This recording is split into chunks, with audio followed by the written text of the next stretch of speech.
Y seguimos con más contenido en El Punto. Y en este momento ya tenemos nuestra entrevista central de este día. Y es que está con nosotros el profesor Antonio Medina Calcaño. Él es vicerrector de extensión de la Universidad Autónoma de Santo Domingo, además abogado. Y con él vamos a hablar de interesantes temas, ¿verdad, Domingo? Claro.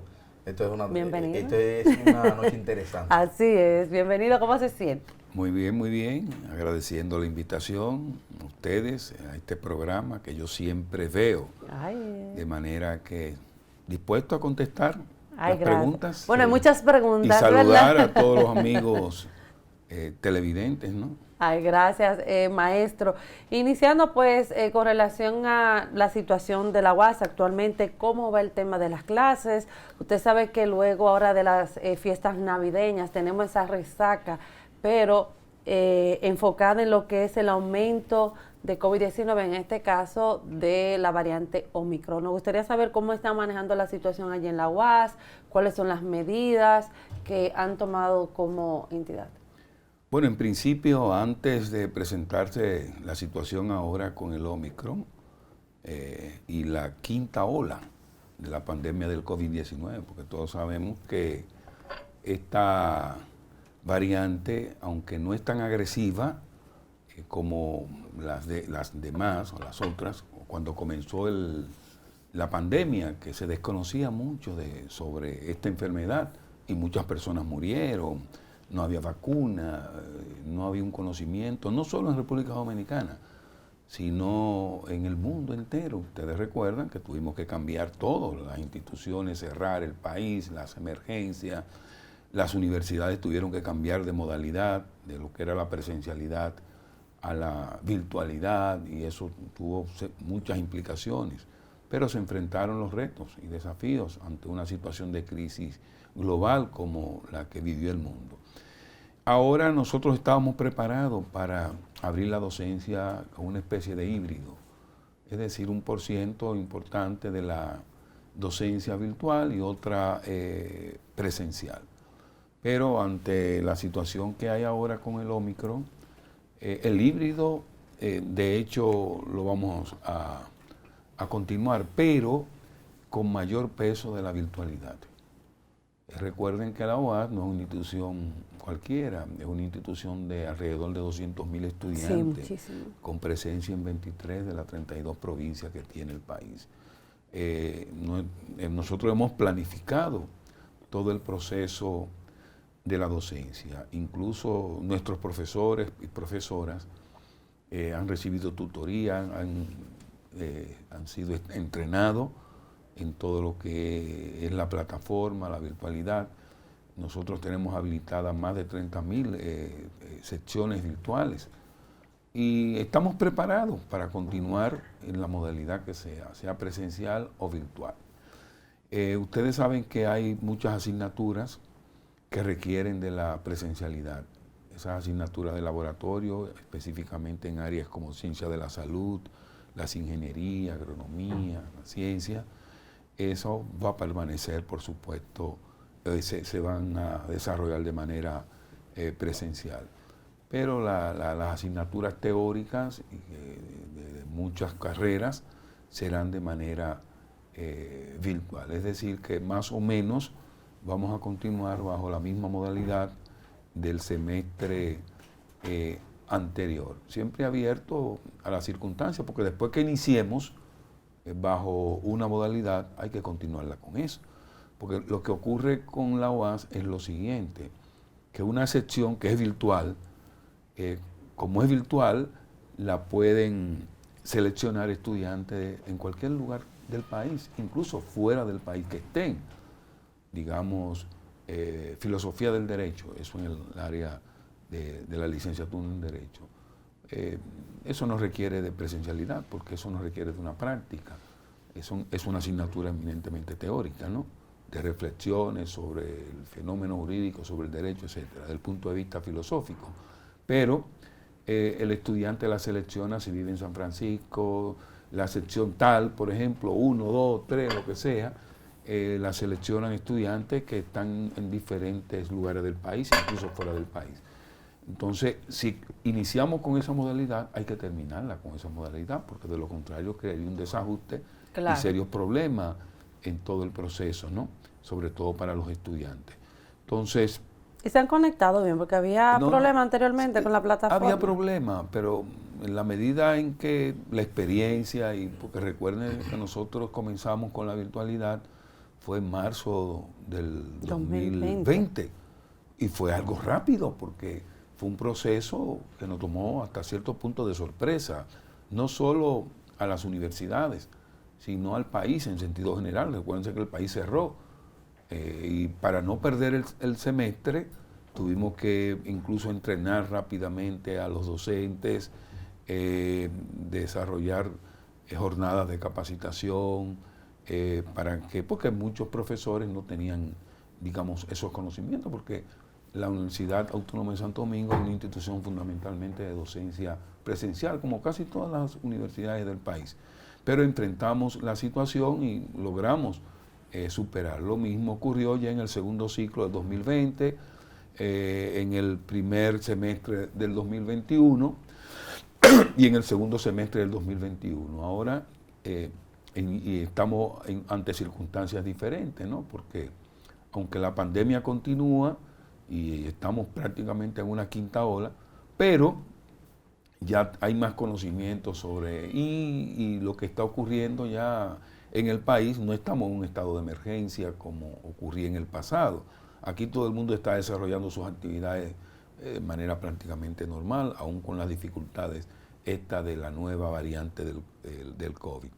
Es decir, que vamos a iniciar el semestre ya a finales de enero o principios de febrero. Ya estamos preparados con toda la plataforma, con los profesores, con su docencia virtual y con la parte presencial necesaria, que también se va a desarrollar en las áreas específicas que por la naturaleza y característica de esas carreras requieren obligatoriamente de la presencialidad.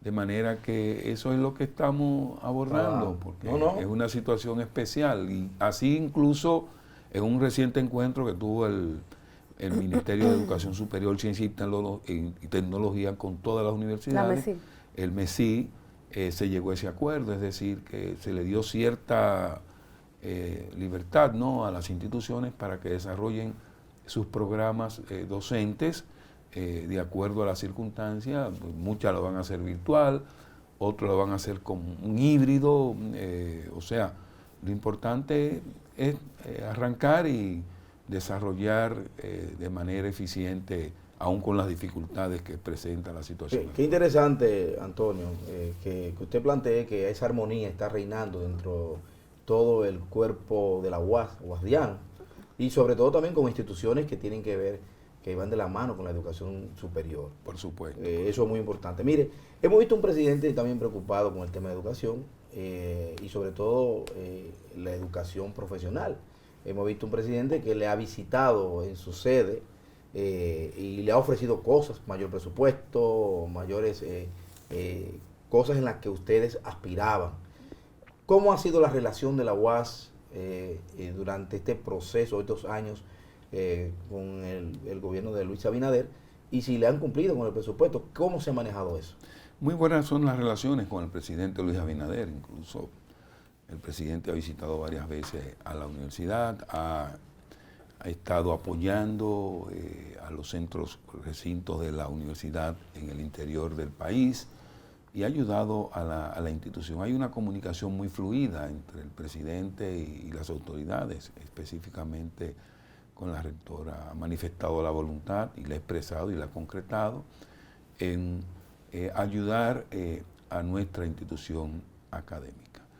En cuanto al presupuesto, bueno, ustedes saben que por ley a la UAS le corresponde el 5%, de acuerdo a la ley 5778, que es la ley de autonomía universitaria. Incluso la misma ley 139 que rige el sistema de educación superior establece un 5% para las instituciones de educación superior, para las universidades. Pero los gobiernos generalmente no cumplen con eso. Nosotros siempre hemos planteado presupuesto que estén acorde con las necesidades de la UAS. Casi nunca son satisfechas esas demandas por realidades concretas. Pero en cuanto al presidente, ha dado ayudas importantes, por ejemplo, para cuando él tomó posesión, aprobó una ayuda especial de más de 200 millones para la instalación de la plataforma y otros aspectos más para hacer más eficiente el proceso de la docencia virtual. Y también ha apoyado a muchos centros y recintos en el interior, por ejemplo, con la apertura ahora de un subcentro en Dajabón, se dio una partida en el presupuesto. Es decir, que en sentido general las relaciones con el gobierno del presidente Abinader con la universidad son muy buenas. Esperemos, y en el caso de este año, que el presupuesto no varió, fue casi el mismo, que vengan algunos subsidios, algunas ayudas especiales para poder la UAS poder resolver. ¿Cuáles son los problemas más latentes que tiene la UAS en este momento? La UAS siempre ha sido una institución deficitaria, porque recuerden que la UAS no es una universidad, la UAS es un subsistema de educación superior. Como le dije, tenemos presencia en 23 de las 32 provincias y eso implica una fuerte inversión, no solo en la docencia, en la investigación, en el mantenimiento. Es decir, que la UAS siempre, ustedes conocen la historia yo le hago esa pregunta por la lucha y por siempre la demanda de un solicitud mayor y de justo presupuesto, que ha sido siempre un tema en la problemática nacional, específicamente en la educación. Tenemos la esperanza de que aún no se nos aprobó el presupuesto que estábamos solicitando, un ligero aumento, pero no tan significativo, por el argumento, por la situación del país, la situación de crisis, producto de la pandemia y una serie de situaciones, pero de todos modos esperemos que esas buenas relaciones que hay con el gobierno, con el presidente, sigan su curso y que la ayuda y el apoyo a la universidad, el apoyo económico, se manifieste aún más. Porque finalmente la inversión en la UAS es una inversión para el desarrollo del país y eso tiene su impacto y sus consecuencias muy positivas para el avance y el progreso de la República Dominicana. Don Antonio, hemos visto sí que hay unas buenas relaciones y que todo lo que va a decir una institución deficitaria. Hay ahora toda una especie de campaña electoral interna dentro de la UAS y han sonado tambores de que hay que solicitar más recursos y algunos candidatos han abrigado esa. ¿Usted no cree que se podría afectar en un futuro cercano esas relaciones? Esa solicitud de no aumento. Creo, la UAS es una institución democrática que tiene una larga historia específicamente en sus procesos electorales. Los procesos electorales de la UAS siempre han sido transparentes. La UAS es un ejemplo y ha servido de modelo incluso al sistema electoral nacional. En nuestra institución los procesos se desarrollan de manera normal. Es muy difícil que usted haya escuchado una crisis electoral en la UAS, que haya sido impugnado un proceso. Tenemos elecciones y hay aspirantes a las diferentes posiciones, eso es a mediados de año, y el que decidan los profesores y el claustro elector, ese será el próximo, o serán las próximas autoridades a todos los niveles, y seguir desarrollando las buenas relaciones con el Estado, con el gobierno, porque en definitiva la Universidad Autónoma de Santo Domingo es una institución pública y nosotros también debemos de apoyar a la al juventud gobierno, al también. Estado, en todos los proyectos y planes, y de hecho nosotros lo hemos implementado, porque la UAS tiene un gran compromiso social, una responsabilidad en ese sentido, de manera que es una relación recíproca en eso, del gobierno y apoyar a la institución, que es la principal universidad del país, la madre de la educación superior y la primada de América, y además es una institución que tiene más del 40% de la matrícula de la educación superior, tiene un peso fundamental y importantes aportes inconmensurables a la República Dominicana en todo su desarrollo, en todos los aspectos. De manera que esa relación hay que mantenerla, porque en definitiva quien se beneficia es el país, es la República Dominicana. De modo que esa voluntad existe en esta gestión y esperemos que las autoridades que sean escogidas ya más adelante prosigan en ese camino de las buenas relaciones de la institucionalidad, siempre exigiendo y respetando la filosofía de nuestra institución como institución democrática abierta, que es un espacio fundamental, sobre todo para esos sectores que no tendrían la oportunidad de tener una profesión, de poderse mover socialmente, si no es por la existencia de la Universidad Autónoma de Santo Domingo. Bueno, maestro, vamos a una breve pausa y cuando retornemos vamos a seguir conversando interesantes temas. No se muevan.